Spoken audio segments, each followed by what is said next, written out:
Salam hörmətli izləyicilər. Bu videomuzda qovuşmaların qurulmasını öyrənəcəyik. Həndəsi qurmalar, qovuşmalar da deyirik. Onların çəkilməsini öyrənəcəyik AutoCAD proqramı vasitəsilə. Əsas istifadə edəcəyimiz komandalar line komandası, yəni xətt, circle, çevrə komandasıdır. Köməkçi komandalar trim və buradakı orta mod köməkçi komandalarına istifadə edəcəyik. Propertiesdə isə qalınlaşdırmadan istifadə edəcəyik. Başlayaq. Birinci, bu cizgini çəkmək üçün ilk öncə çevrələrin arasındakı 100 mm məsafədə bir xətt çəkirik. Line-ı götürdüm. Başlanğıc bir nöqtə verirəm və burada 90 dərəcəm aktivdir. Fikir verirsiniz, xəttim ancaq 90 dərəcə hərəkət edir. Qısa yolu isə F8-dir. Məsafəmizi yazırıq 100. Əgər bu məsafə sizdə belə görünmürsə, aşağıda command line-da yazılacaqdır. Və yaxud da siz də istəyirsinizsə bu şəkildə görünsün, aşağıdan dynamic input aktiv olmalıdır. Əgər aşağıda bu üzərində plus olan işarəni görmürsünüzsə, sağ tərəfdə 3 xəttdən üstünə klik edirik. Buradan dynamic input'u aktivləşdiririk. Onunla bərabər burada line weight də aktiv olmalıdır. Yazıram 100, enter. ESC ilə ESC klaviaturanın sol yuxarı küncündə ilk düymə ESC komandanı ləğv eləyir. İndi isə çevrələrimizi çəkək. Çevrələrimiz radiusdan verildiyi üçün R25, R35. Mən də burada center radius komandasından istifadə edirəm. Yazıram 25, enter. Eyni komandanı yenə seçirəm. Digər tərəfə isə yazıram 35, enter. Bu şəkildə çevrələrimizi çəkdik. İndi isə içəridəki kiçik çevrələri, yəni diametri 30 və 40 olan çevrələri çəkəcəyəm. Center diametrdən istifadə edirəm. Gəlirəm yenə digər çevrələrin mərkəzində təbii ki, bu çevrələr, yəni R25 çevrəsi ilə F30 çevrəsi mərkəzi eyni yerdədir, eyni nöqtədədir. Bu xəttin başlanğıcında. Və yazıram 30, enter. Yenə həmin komandanı seçdim. Bu səfər yazıram 40, enter. İki çevrəmizi çəkdik. Əsas burada bizə lazım olan çevrələr R35 və R25 çevrəsidir. İndi isə qovuşmaları çəkəcəyik. Biz R110 radiuslu çevrəyə deyirik daxili qovuşma.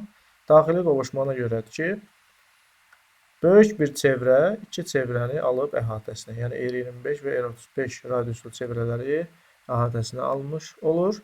Digəri isə R40 xarici qovuşmadır. Çünki 3 dənə çevrə burada bir-birinə xaricdən toxunur. Yəni R25, R35 və R40 çevrələri bir-birinə xaricdən toxunur. Buna deyirik biz xarici qovuşma. İndi isə bunu çəkək. Tangent radius komandasından istifadə edirik. Yəni toxunan radius. Toxunanları isə bu şəkildə vermək lazımdır ki, bizim çevrəmiz düzgün alınsın. Yuxarıdakı R110 çevrəsini çəkmək üçün, qovuşmasını çəkmək üçün mərkəzə yaxın nöqtədən toxunan edirik. Digər tərəfdə də həminki qayda ilə toxunuruq və yazırıq 110.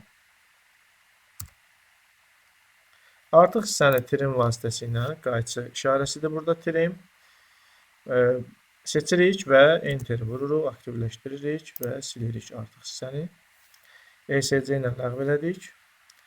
Yenə circle, tangent radiusu seçirəm.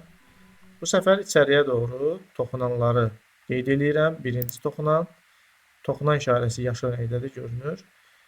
İkinci toxunan və radiusumuz R40. Yazıram 40. Trim, enter. sildim artıqları. Burada da artıq çevrələrimiz var. Onları silirəm.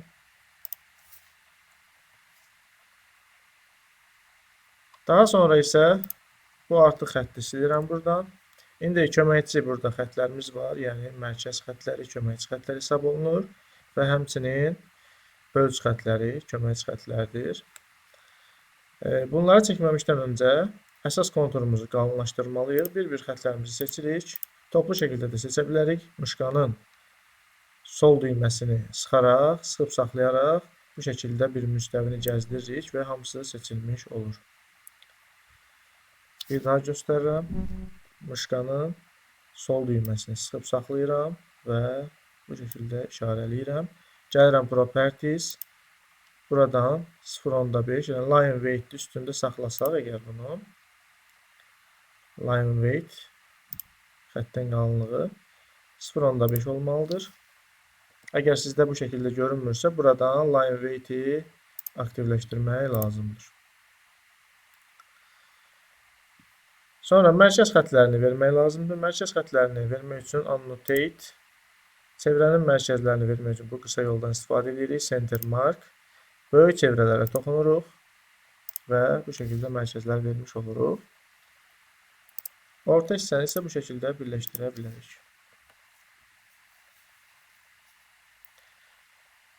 Daha sonra isə ölçüləri qeyd etmək lazımdır. Ölçüləri qeyd etmək üçün gəlirik Home. Buradan Annotation hissəsindən ölçülər hissəsi var. Ölçülər bölməsi var burada. Linear düz xətti ölçmək üçündür. Angular bucağı ölçmək üçündür. Radius ölçmək, diametri ölçmək üçün istifadə olunur. Radiuslardan başlayaq. Radius R25, radius R35, radius R40, radius R110. Daha sonra diametrləri yerləşdirək. Diametr F30, diametr F40 və sonda isə linear mərkəzlər arası məsafə 100. Əgər ölçülər sizdə də bu şəkildə kiçik görünürsə, onun üzərinə klik edib buradan yazını seçib və ölçünü dəyişə bilərsiniz. Məsəl üçün Enter 5 deyirəm. Bu şəkildə böyütmüş oluruq. Əgər hər ikisi, yəni ox da, həm yazı da sizdə kiçik görünürsə, Annotation hissəsinə gəlir. Annotate. Dimension hissəsindən ox işarəsini seçirik. Burada Modify bölməsi var. Modify-dan gəlirik Text Height. Text Height. Buraya yazırıq 5. Symbol and arrows, yəni simvollar və oxlar. Onları da 5 şəklində qeyd edirəm. Bu ölçülər bizim cizgimizin ölçülərinə uyğun tənzimlənir. Yəni bütün cizgilər üçün bu keçərli deyil, təbii ki. OK. Close. Təbii ki, biz bunu 5 eləmişdik. Oradan böyüdüncə bu da böyümüş oldu və bunu da dəyişdik öz əvvəlki vəziyyətə. Okay. Cizgimiz bu şəkildədir. Digər videoda görüşənədək.